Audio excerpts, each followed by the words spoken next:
Okay, this one for the sisters out there dealing with a female body and particularly drugs related to PMS, PMDD, or cancer. So today's topic, drugs, hormones, fear associated with taking them or not taking them, are related to these women's, quote, issues. And I'm passionate about this because I've been passionate about women and their bodies and women being empowered and feeling confident and safe in their bodies and understanding, learning how to make your own choices for your body, for your emotional health, your physical health, your mental and spiritual health. And of course, I've had many experiences being a female body and being strongly conditioned in a particular, patriarchal community.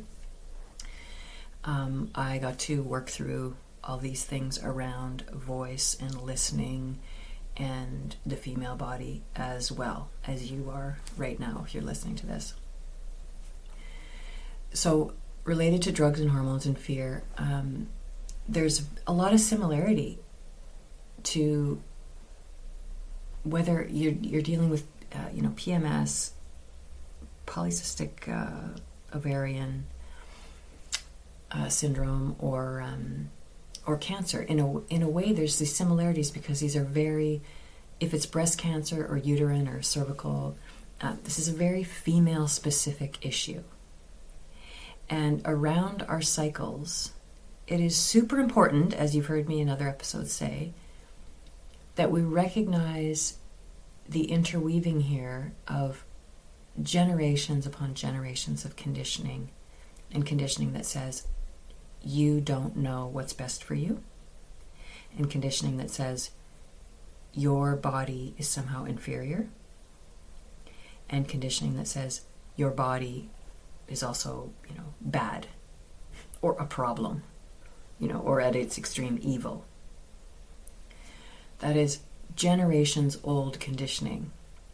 And very likely, as I've said before, your great-grandmother or 5 times great-grandmother, was dealing with something exactly like this. You are property, you don't know what you're talking about, I don't want you to be seen or heard. You'll do what I tell you, this sort of thing.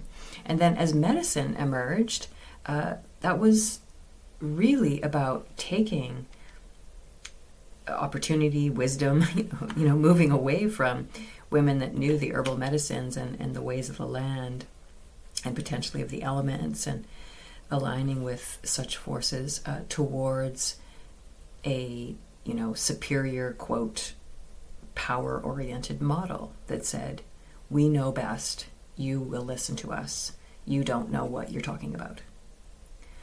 And so this has completely taken away our power around our relationship to our bodies. It's crucial. For me, it's crucial, and I get so passionate about this, that you learn to, one, listen to your body, and to talk to your body. And those are different things for me that I can speak a bit about. 3, that you're not a victim. You're not there to be told what to do. This isn't like, poor you, you're having a terrible experience. This is like, yes, you might be having a terrible experience.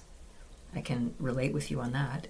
And there's something you're supposed to learn through this. Do you understand the physiology of your body? Have you been talking to your body? Do you know how to listen to it? Are you the first of your generation, of many generations, that potentially has opportunity to feel safe in a female body? Are you the first of many generations potentially that could say, hey, I'm actually a sexual being and it's okay, and actually I like it? Or are you the first of many generations that can say, I will not feel ashamed of being a female? Or the first that says, I'm going to have a voice. And all of these sorts of things, whatever your individual learning might be, or opportunities might be, all of these sorts of things come through the body as teachings. Because we can't learn just something conceptually or just through the throat and voice. We will also learn it through experience in our relationships, whether it's your relationship with your intimate partner and it's some sort of sexual thing that's teaching you, or maybe it's your relationship with your doctor. And that is what's helping to teach you. But 100%, you absolutely need to learn how to listen to your body. And second, you absolutely need to learn how to talk to and align with your body, align with its intelligence. It's so freaking intelligent. Align with it. What does that mean? And undo, like pull out these threads and these roots that have said you are a victim, or it's bad to be female, or you need to be here, be told what to do. Others know what is best for you. It's absolutely a new thing. It's new for us in this last, 20 years, 30 years, to really look from such a holistic perspective, like, oh wow, the physiological and physical and the emotional and mental and spiritual really is so intertwined. And how is this health experience, or how are my hormones teaching me about that, about what it is to be human and be in this female body? As if you've listened to my other episodes, you've heard me say I didn't have much experience with the medical system until a cancer diagnosis. My body was very healthy, and I had learned how to heal things and just work through stuff, however small or big, without the medical system.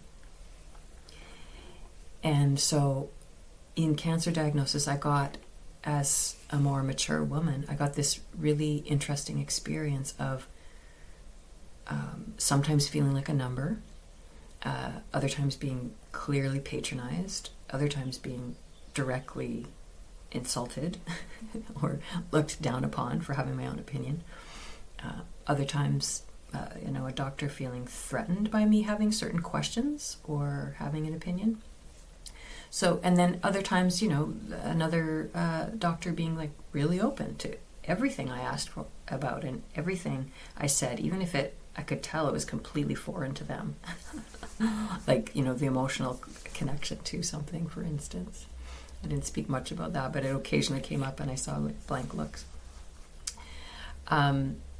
So I appreciated that experience and all it taught me about currently what the medical system is looking like, and that was in relation to women's breasts and cancer and drugs in that regard.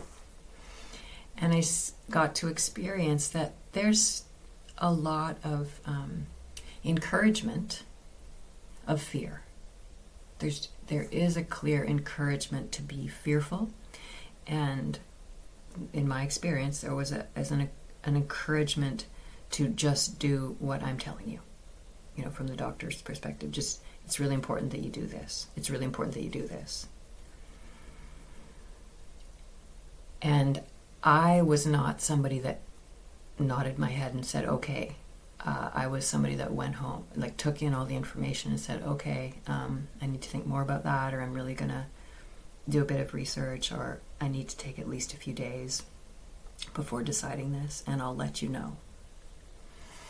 And then I got to go away from that office and from that environment and really immerse myself in my own body's wisdom to the best of my ability, and sometimes do external research or ask experts in other areas. Lots of things, as you can imagine. But what's crucial, I think, for all of us as sisters, as women, to band together about is, what do you want for future generations? Whether you have kids or not. Maybe you got nieces. You can just look at little kids in an elementary school. What would you want for those little ones? Any gender. What if it was possible to begin to learn now through our experience and then make a difference for future generations, that, actually we can align with an intelligence in our bodies that is far greater than I can really conceive of. Nobody ever talked to me about it, and I wasn't really taught about it, but I do know now that there's something else possible besides a fear-based idea that I have to take this thing or it could be really bad. And please hear me again. You must know, I don't ever want you to do what I did. Each person's journey is 100% unique. And it may be very important that you take a certain drug for a time, for a long, long time, or not. I don't know about that. After some years, I did traditional treatments for the breast cancer. And I think I say more about that in other episodes. I don't want to get too much into that, but I've been on the hormone drugs that had extreme effects on the body, and then chemo drugs. After that chemo was done, I chose, after much deep reflection and really asking myself a few times, because my doctor asked me several times by expressing concern, I really think you should be on these. And my body just kept saying a strong, strong no. And if for you, it's like, yes, 100%, I'm going on tamoxifen or whatever is the other option. I know there are others as well.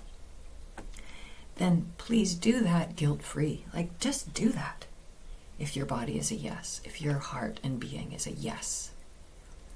I couldn't, because it was just almost a screaming no. And there was other things I needed to learn and could go through. I had great opportunity to not buy into fear and just really honor something that perhaps was illogical or other people clearly challenged me on. But it was still the right thing. I wasn't doing it to be just a rebel. I was doing it in honor of what was right for me at that time. If there's another time in the future that it's a different decision, then that's great too. That may be necessary. And I'm open to that. What's important to me is that women just feel like they can listen and they can decide. You can decide for yourself. I want you to learn those skills and those tools to really listen. Not to the fear response. You might see it, feel it, hear it. We got to get so familiar with the fear response that you can see what is outside of the fear response. You can actually get a hint of the wisdom response or the heart response, the higher self response. We need to know the fear response really well to be able to discern. And then, as I've said earlier, it's crucial to me that women just don't feel like I have to nod my head and say yes. It's true that people are awesome specialists in different fields, and I bow to my oncologists and those that I observed, that I had consultations with in certain specific areas of expertise. I think it's so cool and interesting. And there was lots of things they didn't know about me and my abilities and knowledge and also faith.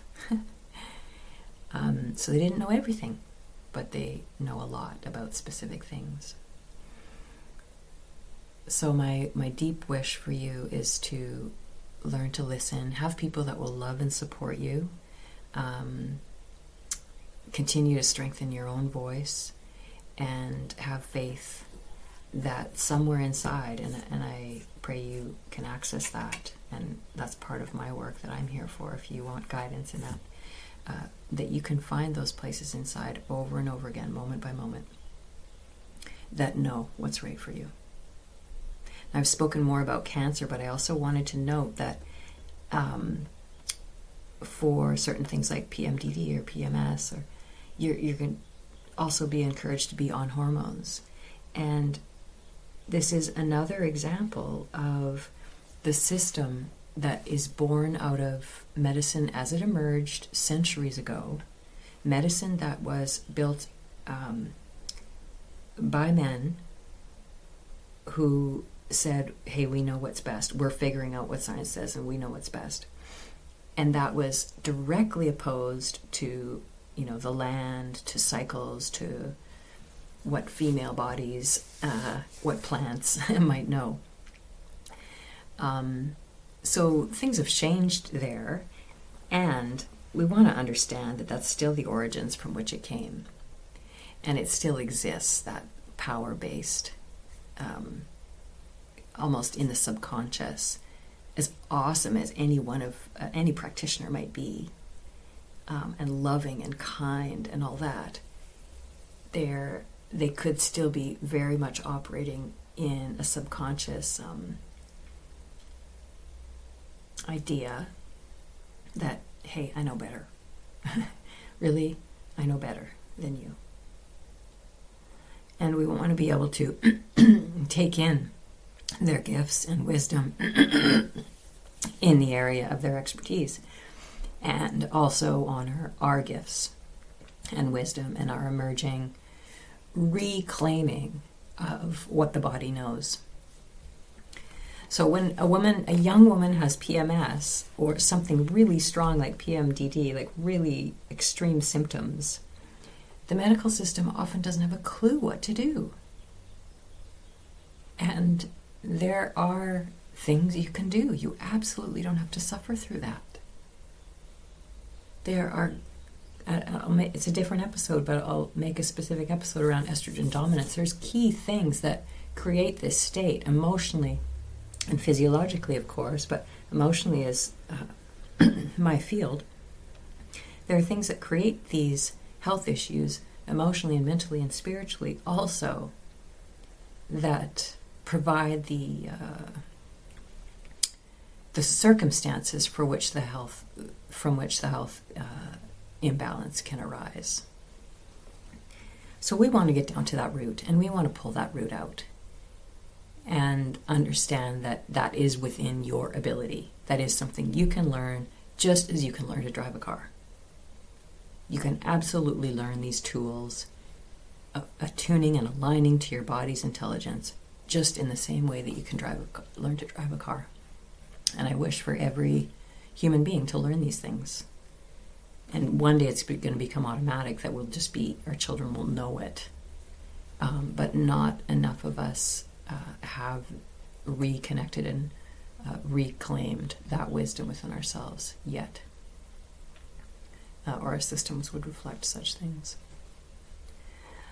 So whatever your decisions are around drugs, things that impact your hormones, I invite you to just be cautious and really walk through your due diligence and ask and practice trusting in yourself.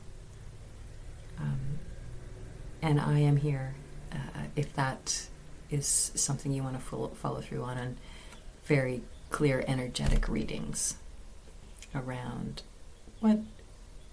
what I see is most helpful for you right now. And you can just book a consult if you want to know more about that work. My passion is always for your wellness and your health and vitality. May your body just thrive so you can really enjoy life. And may women's voices continue to grow on this planet, and our bodies be ever stronger, and we really remember for ourselves and our future generations. Thank you, my friends. To your health.